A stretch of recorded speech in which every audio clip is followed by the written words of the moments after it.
नमः शिवाय। हर हर महादेव। कैलाश संहिता के संप्रदाय में हम प्रणव के अर्थों का विवेचन के बारे में जानेंगे। वामदेव जी बोले, भगवान सदानंद संपूर्ण विज्ञान में अमृत के सागर, समस्त देवताओं के स्वामी, महेश्वर के पुत्र, प्रण कार्तिकेय, भंजन कार्तिकेय। आपने कहा है कि प्रणव के 6 प्रकार के अर्थों का परिज्ञान अभिष्ट वस्तु को देने वाला है। ये 6 प्रकार के अर्थों का ज्ञान क्या है प्रभु? वे 6 प्रकार के अर्थ कौन कौन से हैं और उनका परिज्ञान क्या वस्तु है, उनके द्वारा प्रतिपाद वस्तु क्या है और उन अर्थों का परिज्ञान होने पर कौन सा फल मिलता है? पार्वती नंदन, मैंने जो जो बातें पूछी हैं उन सब का सम्यक रूप से वर्णन कीजिए। सुब्रहण्य स्कंद बोले, मुनि श्रेष्ठ, तुमने जो कुछ पूछा है उसे आदर पूर्वक सुनो। समष्टि और व्यष्टि भाव से महेश्वर का परिज्ञान ही प्रणवार्थ का परिज्ञान है।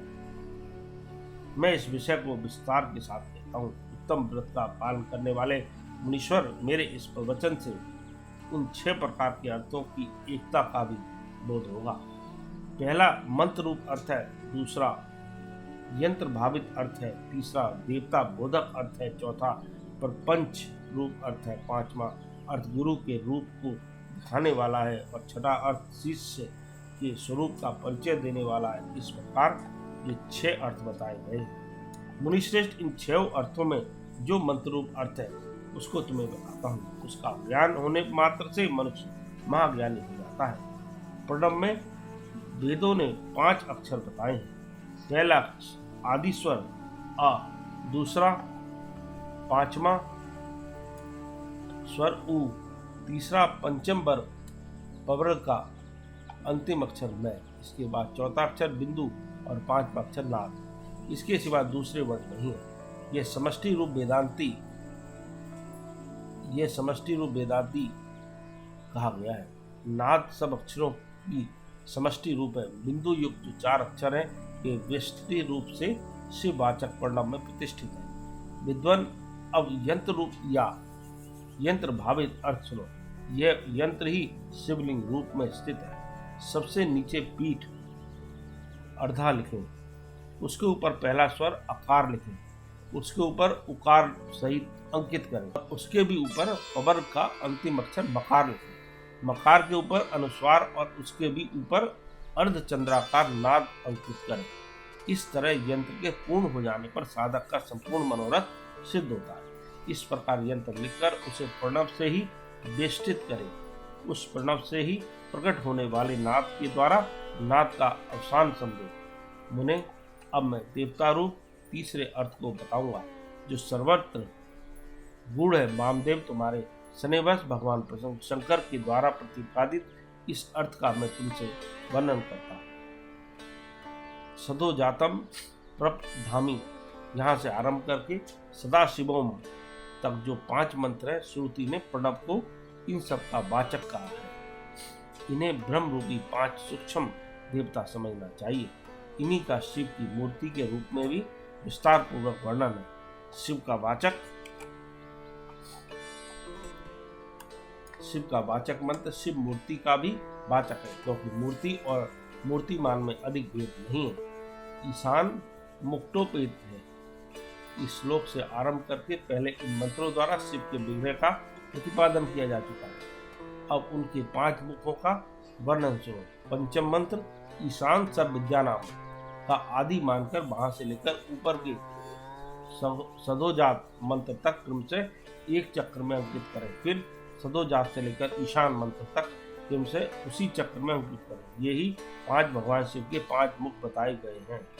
पुरुष से लेकर सदोजातक तक जो ब्रह्मरूप 4 मंत्र हैं वे ही महेश्वर देव के चतुर्भुज पद पर प्रतिष्ठित है।